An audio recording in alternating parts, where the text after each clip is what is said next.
The Adventures of Tom Sawyer, by Mark Twain. Chapter 31. Found and Lost Again. Now to return to Tom and Becky's share in the picnic. They tripped along the murky aisles with the rest of the company, visiting the familiar wonders of the cave, wonders dubbed with rather over-descriptive names such as the drawing-room, the cathedral, Aladdin's palace, and so on. Presently the hide-and-seek frolicking began, and Tom and Becky engaged in it with zeal until the exertion began to grow a trifle wearisome.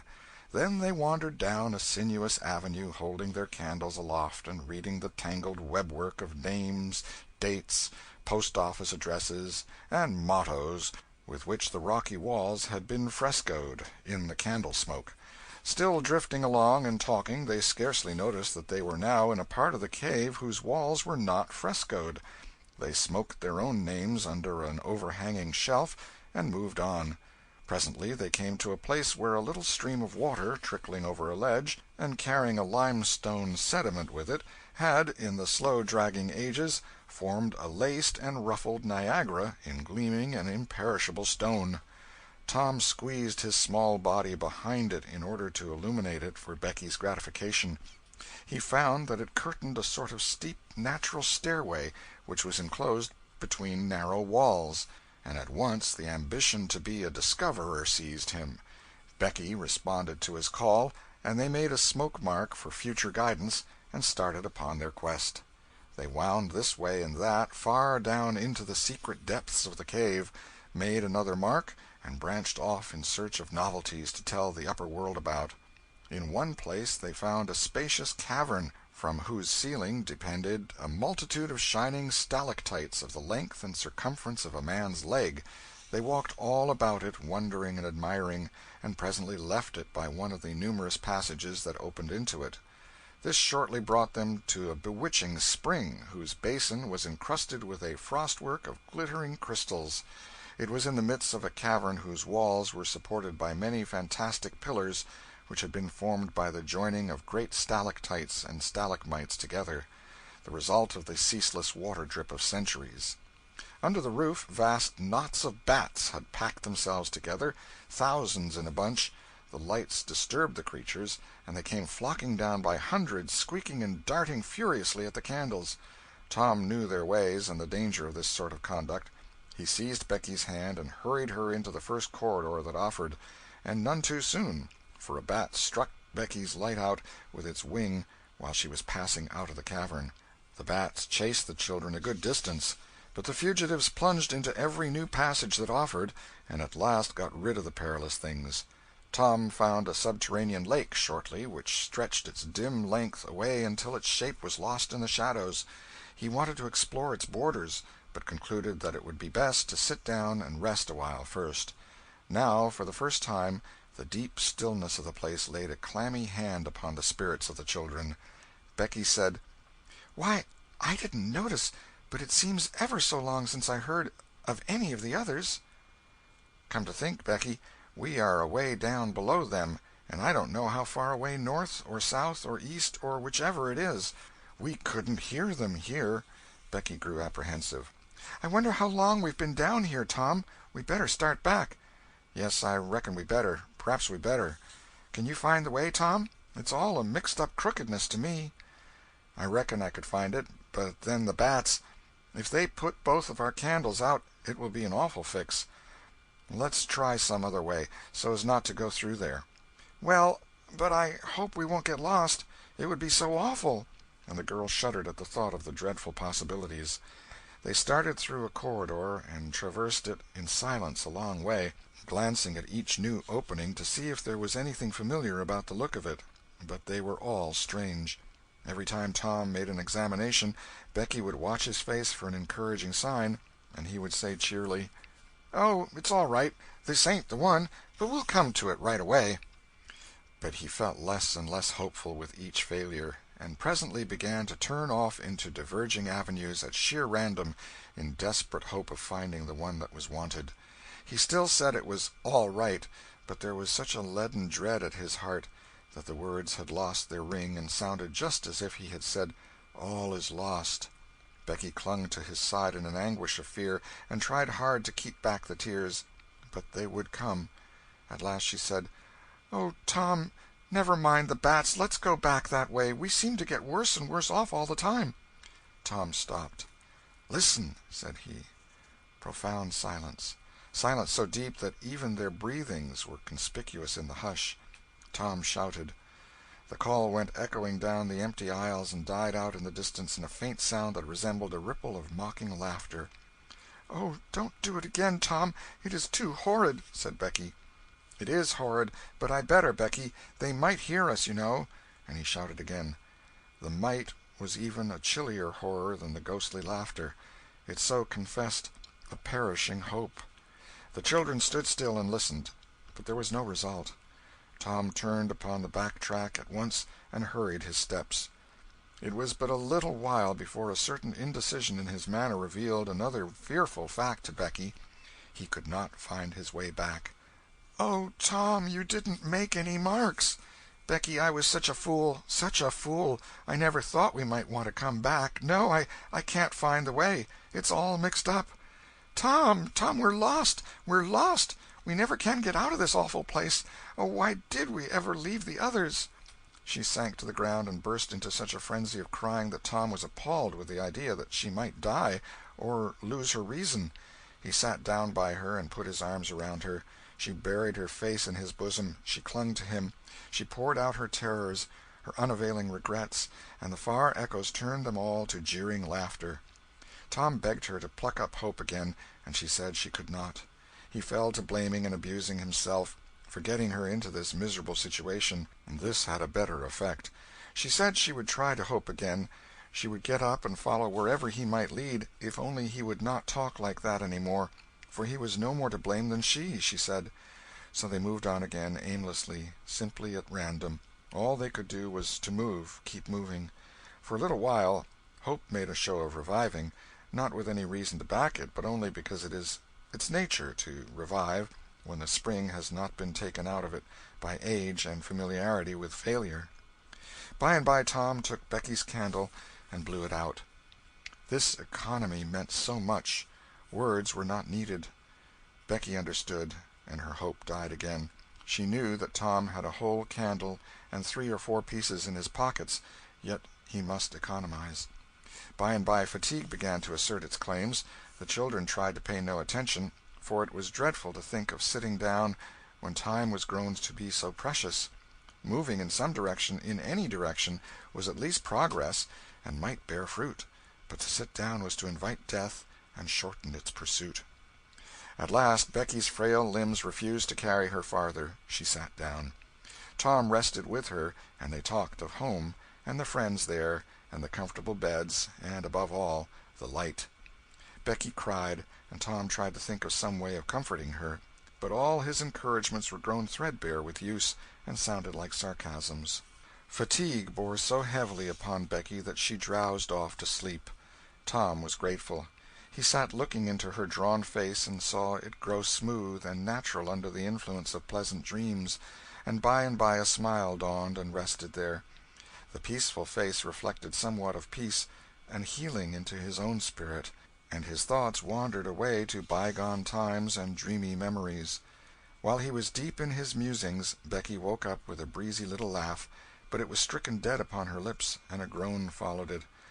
"Oh, how could I sleep! I wish I never had waked. No, I don't, Tom. Don't look so. I won't say it again." "I'm glad you've slept, Becky. You'll feel rested now, and we'll find the way out." "We can try, Tom, but I've seen such a beautiful country in my dream. I reckon we are going there." "Maybe not. Maybe not. Cheer up, Becky, and let's go on trying." They rose up and wandered along, hand in hand, and hopeless. They tried to estimate how long they had been in the cave, but all they knew was that it seemed days and weeks, and yet it was plain that this could not be, for their candles were not gone yet. A long time after this, they could not tell how long, Tom said they must go softly and listen to dripping water. They must find a spring. They found one presently, and Tom said it was time to rest again. Both were cruelly tired, yet Becky said she thought she could go on a little farther. She was surprised to hear Tom dissent. She could not understand it. They sat down, and Tom fastened his candle to the wall in front of them with some clay. Thought was soon busy. Nothing was said for some time. Then Becky broke the silence. "Tom, I'm so hungry." Tom took something out of his pocket. "Do you remember this?" said he. Becky almost smiled. "It's our wedding cake, Tom." "Yes, I wish it was as big as a barrel, for it's all we've got." "I saved it from the picnic for us to dream on, Tom, the way grown-up people do with wedding cake, but it'll be our—" She dropped the sentence where it was. Tom divided the cake, and Becky ate with good appetite, while Tom nibbled at his moiety. There was abundance of cold water to finish the feast with. By and by Becky suggested that they move on again. Tom was silent a moment, then he said, "Becky, can you bear it if I tell you something?" Becky's face paled, but she thought she could. "Well then, Becky, we must stay here where there's water to drink. That little piece is our last candle." Becky gave loose to tears and wailings. Tom did what he could to comfort her, but with little effect. At length Becky said, "Tom." "Well, Becky?" "They'll miss us and hunt for us." "Yes, they will. Certainly they will." "Maybe they're hunting for us now, Tom." "Why, I reckon maybe they are. I hope they are." "When would they miss us, Tom?" "When they get back to the boat, I reckon." "Tom, it might be dark then. Would they notice we hadn't come?" "I don't know. But anyway, your mother would miss you as soon as they got home." A frightened look in Becky's face brought Tom to his senses, and he saw that he had made a blunder. Becky was not to have gone home that night. The children became silent and thoughtful. In a moment a new burst of grief from Becky showed Tom that the thing in his mind had struck hers also, that the Sabbath morning might be half spent before Mrs. Thatcher discovered that Becky was not at Mrs. Harper's. The children fastened their eyes upon their bit of candle and watched it melt slowly and pitilessly away, saw the half-inch of wick stand alone at last, saw the feeble flame rise and fall, climb the thin column of smoke, linger at its top a moment, and then the horror of utter darkness reigned. How long afterward it was that Becky came to a slow consciousness that she was crying in Tom's arms, neither could tell. All that they knew was that, after what seemed a mighty stretch of time, both awoke out of a dead stupor of sleep and resumed their miseries once more. Tom said it might be Sunday now, maybe Monday. He tried to get Becky to talk, but her sorrows were too oppressive. All her hopes were gone. Tom said that they must have been missed long ago, and no doubt the search was going on. He would shout, and maybe someone would come. He tried it, but in the darkness the distant echoes sounded so hideously that he tried it no more. The hours wasted away, and hunger came to torment the captives again. A portion of Tom's half of the cake was left. They divided and ate it, but they seemed hungrier than before. The poor morsel of food only whetted desire. By and by Tom said, "Shh! Did you hear that?" Both held their breath and listened. There was a sound like the faintest far-off shout. Instantly Tom answered it, and leading Becky by the hand, started groping down the corridor in its direction. Presently he listened again. Again the sound was heard, and apparently a little nearer. "It's them," said Tom. "They're coming. Come along, Becky. We're all right now." The joy of the prisoners was almost overwhelming. Their speed was slow, however, because pitfalls were somewhat common and had to be guarded against. They shortly came to one and had to stop. It might be 3 feet deep, it might be 100. There was no passing it, at any rate. Tom got down on his breast and reached as far down as he could. No bottom. They must stay there and wait until the searchers came. They listened. Evidently the distant shoutings were growing more distant. A moment or two more, and they had gone altogether. The heart-sinking misery of it! Tom whooped until he was hoarse, but it was of no use. He talked hopefully to Becky, but an age of anxious waiting passed, and no sounds came again. The children groped their way back to the spring. The weary time dragged on. They slept again, and awoke famished and woe-stricken. Tom believed it must be Tuesday by this time. Now an idea struck him. There were some side passages near at hand. It would be better to explore some of these than bear the weight of the heavy time in idleness. He took a kite-line from his pocket, tied it to a projection, and he and Becky started, Tom in the lead, unwinding the line as he groped along. At the end of 20 paces the corridor ended in a jumping-off place. Tom got down on his knees and felt below, and then as far around the corner as he could reach with his hands conveniently. He made an effort to stretch yet a little farther to the right, and at that moment, not 20 yards away, a human hand holding a candle appeared from behind a rock. Tom lifted up a glorious shout, and instantly that hand was followed by the body it belonged to. Injun Joe's! Tom was paralyzed. He could not move. He was vastly gratified the next moment to see the Spaniard take to his heels and get himself out of sight. Tom wondered that Joe had not recognized his voice and come over and killed him for testifying in court. But the echoes must have disguised the voice. Without doubt that was it, he reasoned. Tom's fright weakened every muscle in his body. He said to himself that if he had strength enough to get back to the spring he would stay there, and nothing should tempt him to run the risk of meeting Injun Joe again. He was careful to keep from Becky what it was he had seen. He told her he had only shouted for luck.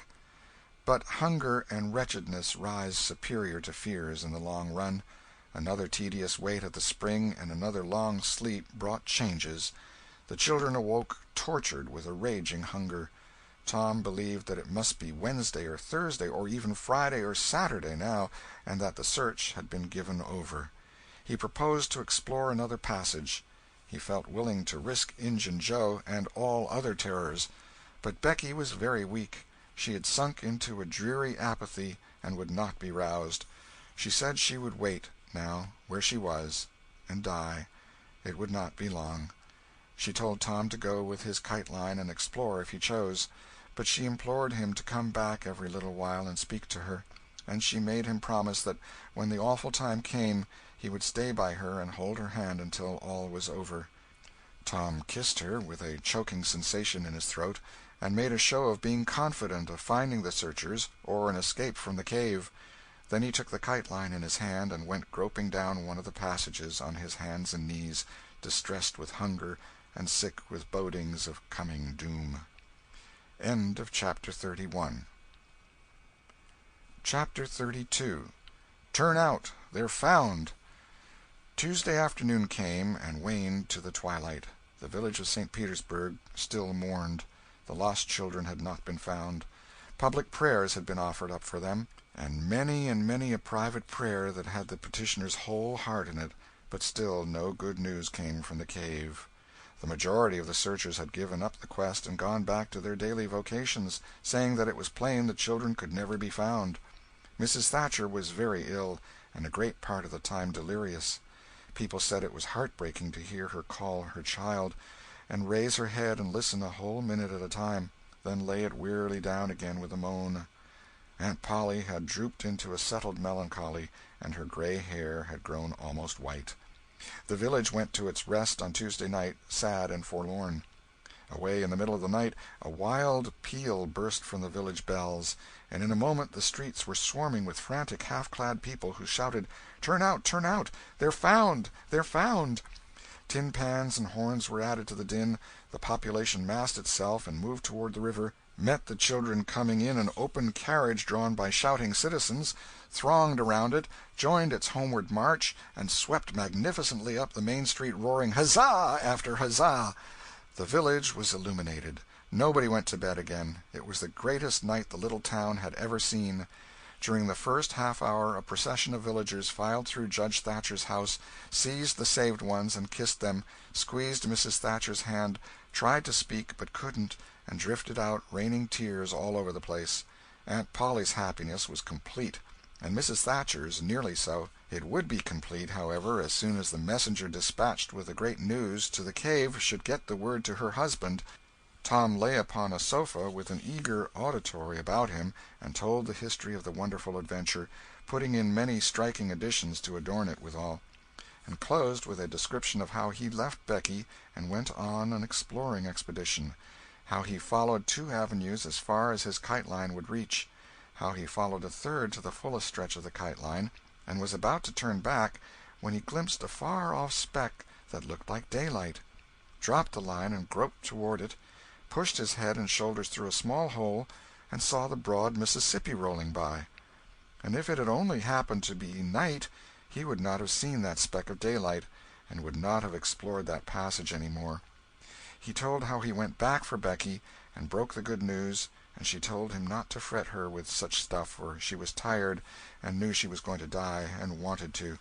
He described how he labored with her and convinced her, and how she almost died for joy when she had groped to where she actually saw the blue speck of daylight; how he pushed his way out at the hole and then helped her out; how they sat there and cried for gladness; how some men came along in a skiff, and Tom hailed them and told them their situation and their famished condition; how the men didn't believe the wild tale at first, because, said they, you are 5 miles down the river below the valley the cave is in; then took them aboard, rowed to a house, gave them supper, made them rest till 2 or 3 hours after dark, and then brought them home.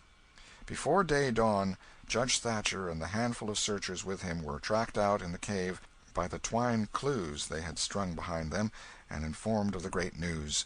3 days and nights of toil and hunger in the cave were not to be shaken off at once, as Tom and Becky soon discovered. They were bedridden all of Wednesday and Thursday, and seemed to grow more and more tired and worn all the time. Tom got about a little on Thursday, was downtown Friday, and nearly as whole as ever Saturday, but Becky did not leave her room until Sunday, and then she looked as if she had passed through a wasting illness. Tom learned of Huck's sickness and went to see him on Friday, but could not be admitted to the bedroom. Neither could he on Saturday or Sunday. He was admitted daily after that, but was warned to keep still about his adventure and introduce no exciting topic. The Widow Douglas stayed by to see that he obeyed. At home Tom learned of the Cardiff Hill event, also that the ragged man's body had eventually been found in the river near the ferry landing. He had been drowned while trying to escape, perhaps. About a fortnight after Tom's rescue from the cave, he started off to visit Huck, who had grown plenty strong enough now to hear exciting talk, and Tom had some that would interest him, he thought. Judge Thatcher's house was on Tom's way, and he stopped to see Becky. The judge and some friends set Tom to talking, and someone asked him ironically if he wouldn't like to go to the cave again. Tom said he thought he wouldn't mind it. The judge said, "Well, there are others just like you, Tom. I've not the least doubt. But we have taken care of that. Nobody will get lost in that cave any more." "Why?" "Because I had its big door sheathed with boiler iron 2 weeks ago, and triple locked, and I've got the keys." Tom turned as white as a sheet. "What's the matter, boy? Here, run somebody. Fetch a glass of water." The water was brought and thrown into Tom's face. "Ah, now you're all right. What was the matter with you, Tom?" "Oh, Judge, Injun Joe's in the cave."